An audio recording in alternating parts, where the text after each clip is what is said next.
সবাইকে স্বাগতম জানাচ্ছি। আমি যে জায়গাটা আছি আমার কাছে খুবই ঝুঁকিপূর্ণ জায়গা এটা। এটার পাশে এই বর্ডারটার যেটা দেখছেন, এটা হলো ভারত বাংলাদেশ সীমান্তের যে বর্ডার। তার এই যে তাল গাছটার নিচেই দেখছেন আপনারা যেটা, সেটা হচ্ছে বাংলাদেশ এবং ভারতের সীমান্ত। তার পাশে আর ওই দূর এই জায়গাটা যেটা দেখছেন, এই সারি গাছগুলা, এই গাছগুলো যেটা দেখছেন সেটা হলো পুরাটাই ভারতের সীমান্ত। শমশের গাজীর কেল্লাকে নিয়ে আজকের যে ভিডিওটা থাকছে, আপনারা দেখছেন এটা হচ্ছে শমশের গাজী কেল্লা রিসোর্ট। শমশের গাজী কেল্লা রিসোর্ট হচ্ছে শমশের গাজী কেল্লা যাওয়ার প্রথম অংশে পড়ে শমশের গাজী কেল্লা রিসোর্ট। আজ যাওয়া যায় কীভাবে চলুন আলোচনা করি। এটা হচ্ছে আপনারা দেখছেন বাহির থেকে যে অংশটা, প্রধান যে গেটটা শমশের গাজীর কেল্লা রিসোর্টের, এটা হচ্ছে এটা। যে কোনো জায়গায় থেকে ফেনী সদর, ফেনী থেকে ছাগলনাইয়া থেকে ছাগলনাইয়া শহর থেকেই সিএনজি করে চম্পকনগর বা শুভপুর যেতে হয়। আপনারা দেখছেন ভিতরের অংশটা, এটা হচ্ছে শমশের কেল্লা রিসোর্টের যে ভিতরের অংশ। বাঁশের কারুকাজ দিয়ে এই পুরোটা রিসোর্টটা তৈরি করা। এটা মূলত যারা পর্যটকরা আসে তাদের জন্য আকর্ষিত করার জন্য, আকর্ষণ বা থাকার জন্য এই রিসোর্টটা। এটা হচ্ছে এখানে আপনারা দেখছেন বাইরের অংশটা।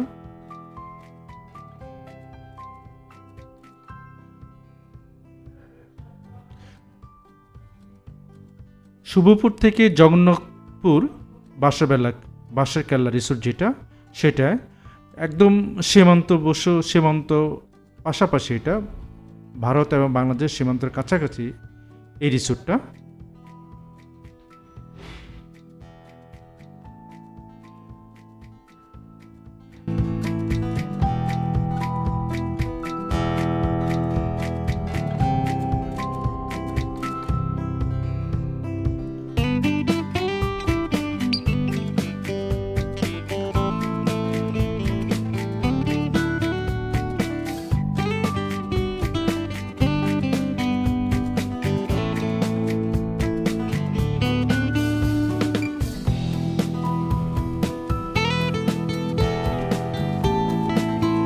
বিরোধী আন্দোলনের যে জায়গাটি গুরুত্বপূর্ণ ভূমিকা রেখেছেন তা হচ্ছে এই শমশের গাজী বাঁশের কেল্লা। শমশের গাজী ছিলেন একজন ব্রিটিশ বিরোধী আন্দোলনের বিপ্লবী নেতা। ত্রিপুরার রুশনাবাদ পরগনায় কৃষক বিদ্রোহের নায়ক ছিলেন তিনি। 1757 সালে ব্রিটিশ উপনিবেশিক শক্তির আগ্রাসনের প্রতিরোধ করতে গিয়ে মৃত্যুবরণ করেন।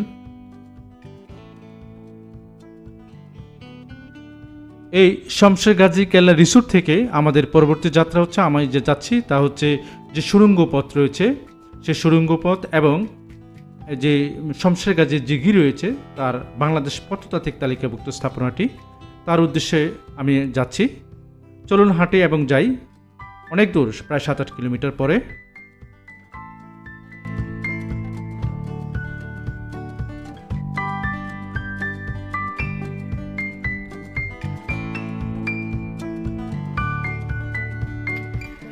আমি এই পথ দিয়ে হাঁটছি। আনুমানিক কতক্ষণ লাগে আমি এখনো সম্ভব জানি না। দেখা যাক কি অবস্থা হয়।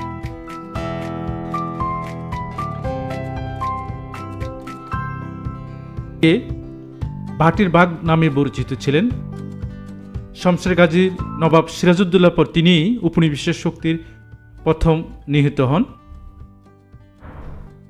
এই আপনারা দেখছেন এটা, এই যে আমার যে অংশটা দেখছেন দূর দেখা যাচ্ছে গাছগুলো, এটা মূলত ভারতের সীমান্ত।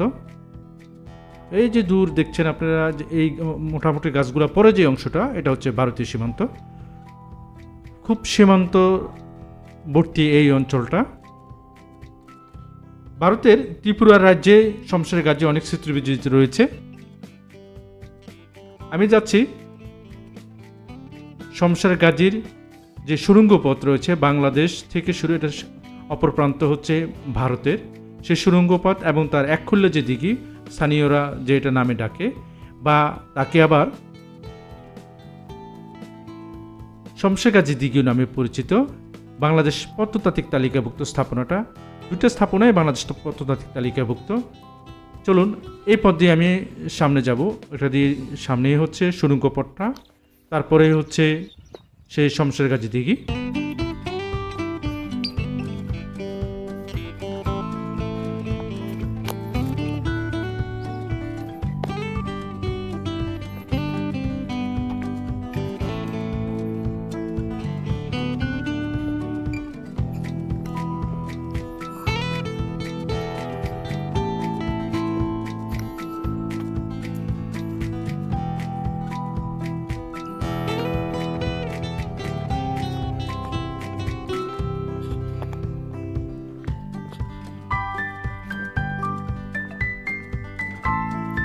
এই পথটা এত নীরব বা এত শুনশান, এত লোকশূন্য, কম, খুব ভয় লাগে রীতিমতোই। যেহেতু পাশে আবার বর্ডার একদম খুব কাছেই, আপনাদের দেখিয়েছিলাম যেটা আমি বর্ডার খুব কাছেই। তার পাশে হচ্ছে আমি যে জায়গা থেকে হেঁটে যাচ্ছি, আনুমানিক আধা ঘন্টা ধরে আমি হাঁটছি। দেখা যাক। মূলত এটা হচ্ছে সুড়ঙ্গ পথ। এই সুড়ঙ্গ পথের এক প্রান্ত হচ্ছে বাংলাদেশ, অপর প্রান্ত হচ্ছে ভারতের সীমান্ত। এই সুড়ঙ্গ পথেই যে শমশেরগাজী কেল্লার এখন যে ধ্বংসস্তূপ রয়েছে তার মধ্যে এটাও একটা, যা বাংলাদেশ প্রত্নতাত্ত্বিক তালিকাভুক্ত স্থাপনাগুলোর মধ্যে এটাও একটা। আপনারা দেখছেন এই সুড়ঙ্গ পথটা।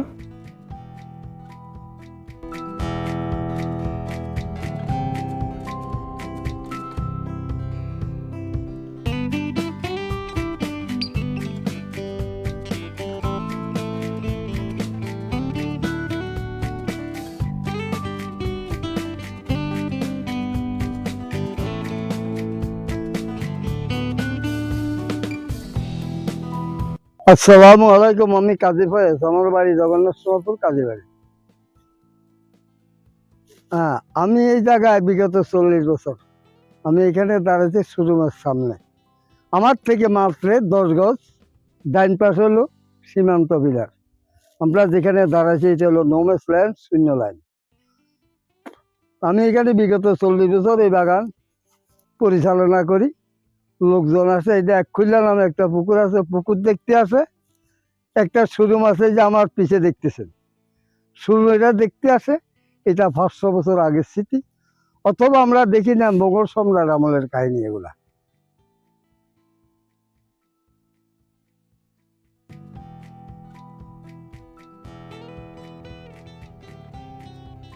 এর ঠিক পাশে একটু সামনে একটু সামনে গেলেই আপনারা দেখবেন যে এরকম একটা বাংলাদেশ বীর শমশের গাজীর যে একখুল্লা দিঘি, এটার উদ্দেশ্যে আমরা যাচ্ছি বাংলাদেশ প্রত্নতাত্ত্বিক তালিকাভুক্ত স্থাপনাটা।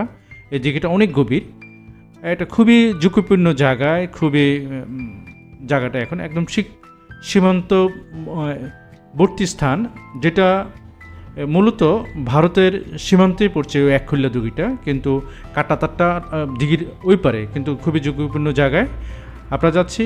আমি আপনাদেরকে নিয়ে যে কোনো দুর্ঘটনা ঘটতে পারে এই জায়গাটায়।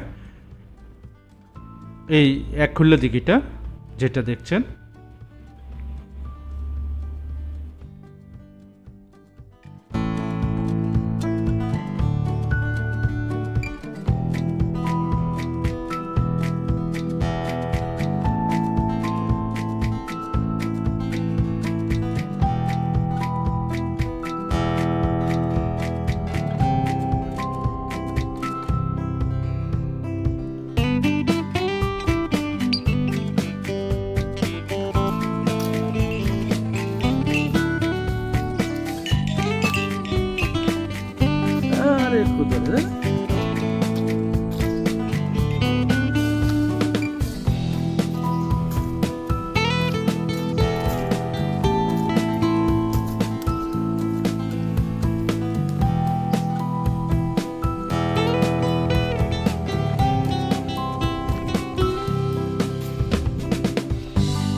একখুল্লা দিঘি বা শমশেরগাজী দিঘি নামে পরিচিত।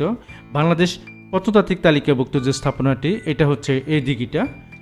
এটা আমি যে জায়গাটা দাঁড়িয়েছে সে বাংলাদেশ সীমান্ত একদম শেষ যে জায়গাটা, এই হচ্ছে শেষ জায়গাটা।